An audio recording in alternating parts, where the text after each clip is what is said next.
Welcome to Second Watch. This is your direct line to the second mass. I am Wil Wheaton. We have just seen the latest episode of Falling Skies. Now, the good news is that they found Karen. The bad news is they found Karen.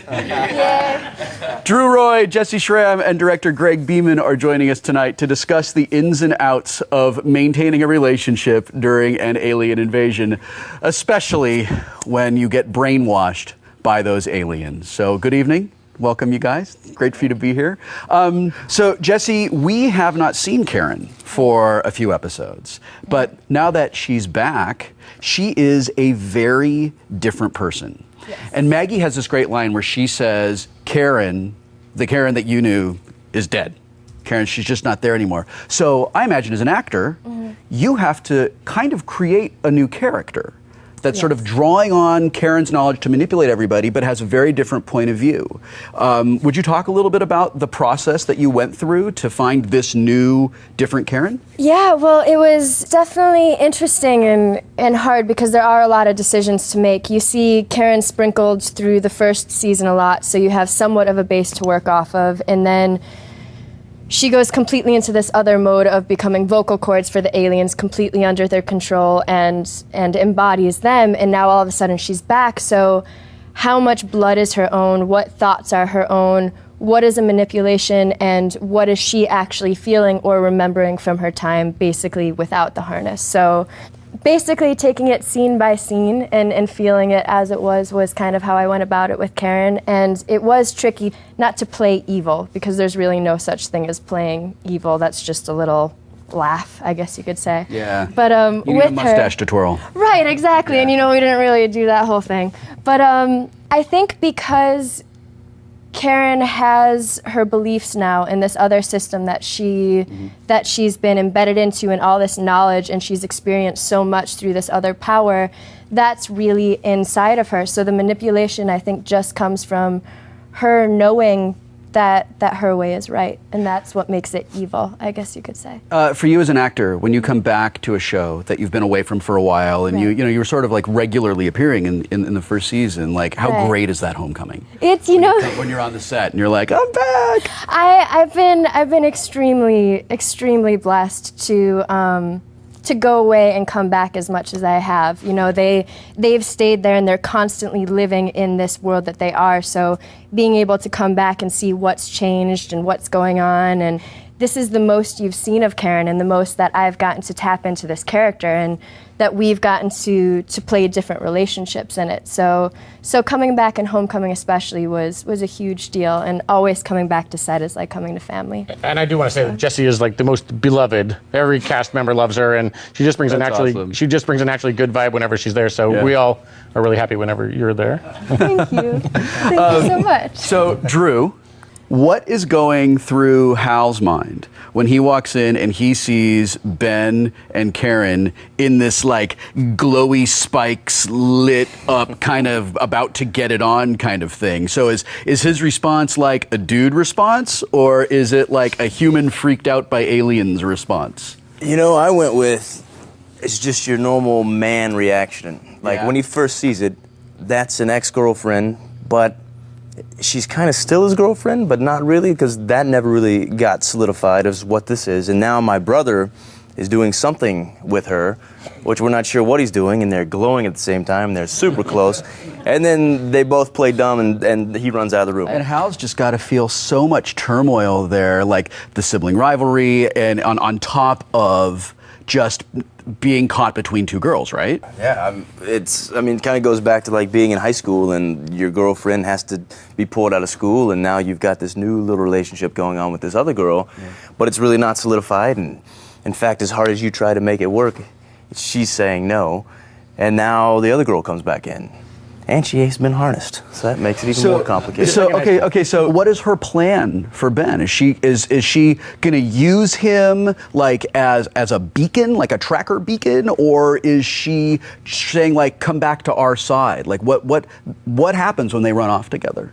I think that she wants him. She can obviously take him if she wants to, but to have him come with his own willpower, with his own choice, is much more powerful than taking someone and forcing them. But what my purpose is with him is still very unclear. You have to tune in next week. Exactly. Right. You know, I want to say something about the scene where they were kissing and Hal comes in. If I remember, the script actually didn't say that they were kissing. They were just supposed to touch. They were supposed to hold hands, and the lights went on. Yeah. And I just wanted that scene to be kind of weird and creepy. And as it was evolving, you know, we were doing more takes. I was just trying to make it as weirder and creepier. And Connor is a younger actor, and I actually went up to Jessy, I go, look, on this next take, just kiss him. I'm not gonna tell him. You kiss him. I go, you cool with that? She goes, yeah. And so on the take, when she just came up and snuggled him and started kissing him, he had no idea that was gonna happen, but he was being filmed, and he just stayed in the moment. I think we got a real raw reaction. Yeah, I'm sure Connor hated that. Well, it started out, like Greg said, he wanted something creepy, so it started out with like, go snuggle his cheek, then go Eskimo kiss him, then butter, now we're gonna kiss. But do all of it first? Oh yeah, it's creepier that way. So it was just the whole process. What you saw was, I think I was more scared of it than Connor was because he didn't know what was going on. So Hal is actually caught between two romantic relationships. You have got one girlfriend who has guns, and you have another girlfriend who has superpowers. So, awkward or awesome?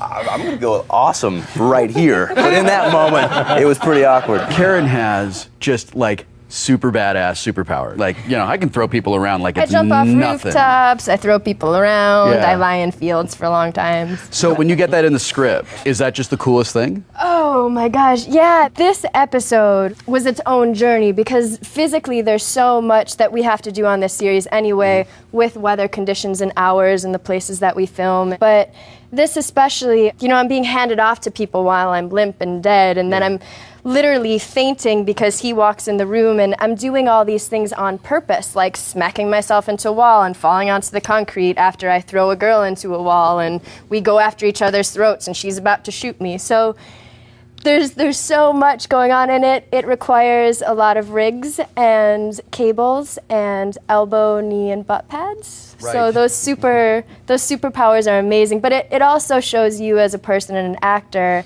how much you're capable of, even though a lot of it, you know, is rigged, and you may, if you're lucky, have a stunt double for some stuff. Because also, you know, you see it as the audience one time in the show. Like one time she's laying on the ground, one time she's being handed over to another guy, one time she falls down. But we do between all the different angles we do, I think you probably fell on the ground 12 times. Oh, more. Oh, you don't have to tell me, man. I have spent many miserable days in a flight harness. That is the worst thing in the world. Take all of your body weight and put it onto one small spot that's generally in your groin somewhere, and that's how you're held up. Before we go to the audience, I wanted to talk to you really quickly about all of the homework that you had to do for this role. You had to do weapons training, you had to do motorcycle training. How many hours did you put into that intense training, and what was that like for you?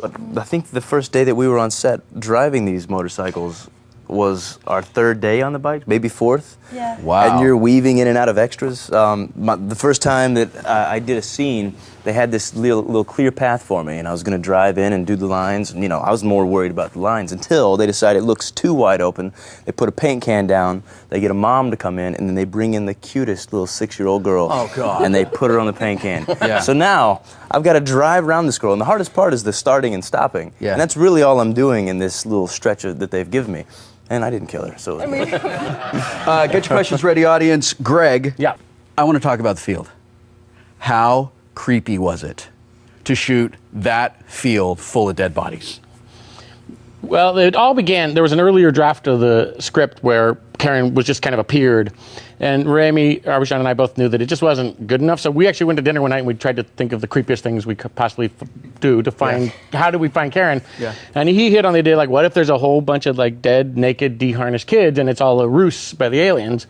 And we kind of backfilled it from there, but it was a hard shoot, as you can attest to, because, you know, everyone's basically laying there with just little bits and pieces and leaves covering their bits. Yeah. And they're laying on it was literally December in Canada.